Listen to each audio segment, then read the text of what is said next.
I'm Jeremy Lazarus, and I'd like to talk to you about interviews, or more specifically, how to prepare for interviews.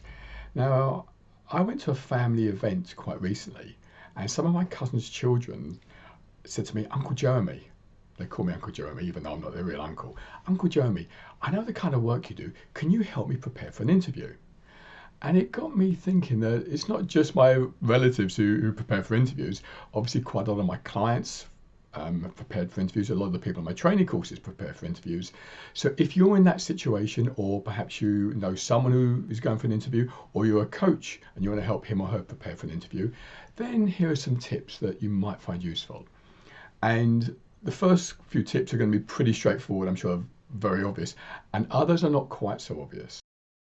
So some of the more obvious ones would be things like to do your preparation, prepare, do your homework, do research on the internet, or go and speak to people who work in that sort of field. So you get a pretty good picture of the role and the organization, and you might want to use platforms like LinkedIn, for example, to find out more about the actual person or persons who are going to be interviewing you. Okay, so you do some research. That's, I think, pretty obvious. Some areas which may not be quite so obvious would be, firstly, to do an exercise which, from an NLP point of view, we call it perceptual positions. In other words, put yourself in the shoes of the interviewer. What would the interviewer be wanting and expecting from you? What would they want to see, hear, experience, and not see, not hear? So really put yourself in the other person's shoes. And sometimes it helps to actually physically go to a different part of the room to actually do this part of the exercise. Basically, it's to put yourself in the shoes. What do you want from the person who's applying for the role? And then when you've got some ideas there, go to a different part of the room, or perhaps even go to a different room, and imagine you're a neutral observer, perhaps a consultant, and you can see the interviewer and the interviewee. What advice would you give them? What should the interviewer do to get the most from the interviewee, and vice versa? What could the interviewee do to help prepare and demonstrate that he or she knows what they're talking about and are suitable for the role? And then to take that information, if you like, back into yourself to think, okay, now I know what to do. I've got some more insights into how I can prepare for the role. Okay, so that's one thing you can do is, as I say, perceptual positions. And secondly, second, if you like, way to prepare is to have an answer or a series of answers if you don't know the answer to the question. So some responses if you don't know the answer. So it might be things like, that's a really interesting question. I just hadn't thought that through. I hadn't thought about that. Can I come back to you on this after the interview and I'll give you my thoughts?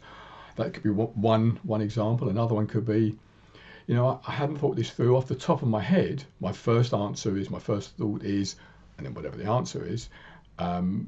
But obviously I'd want to think it through if I were actually put in that situation.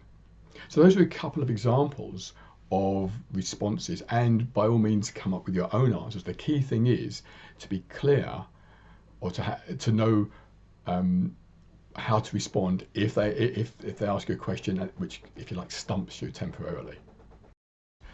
Another thing you can do, which perhaps not everyone does, is to be really clear on what's important to you, what you want, what you look for in a role or a career. And from an NLP point of view, we call this values, finding out what's important to you.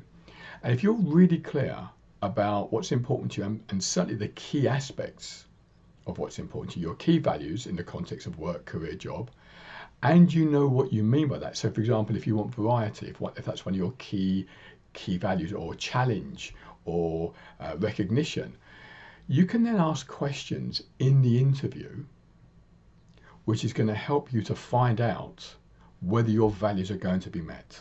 And whenever I talk about this on my courses, the audience, many of whom do actually interview people, they say that when people ask them questions such as that, when they ask questions to really understand the role and what it entails, the interviewer, think more positively about the candidate.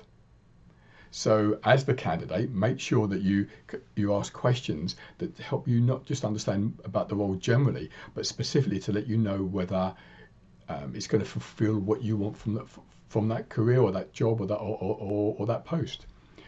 And I think linked to that, another point is the question, who's doing the interviewing? Is the interviewer interviewing the candidate, or is the candidate interviewing the interviewer? And what I would say is, ideally, it's a two-way street. Because if the candidate is asking questions to find out about the role, as I've mentioned earlier, that puts them normally in a very favourable light in the eyes of the interviewer. So just a quick recap: put yourself in the other person's shoes, or an interviewer's shoes, and also take a neutral perspective.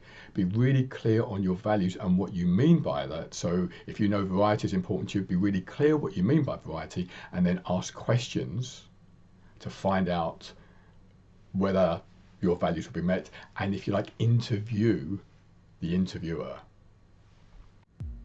If you'd like to find out more about this, then click on the link that you'll find in the description below this video. If you'd like to hear about my new videos as soon as they're released, then click on the subscribe button. And I'd really appreciate it if you would click the like button, so that it would be easier for others to find the information too. And of course, click on the share button so that your friends on social media can watch this video. Finally, if you have any questions about anything whatsoever relating to this video, please contact me. Thanks very much indeed.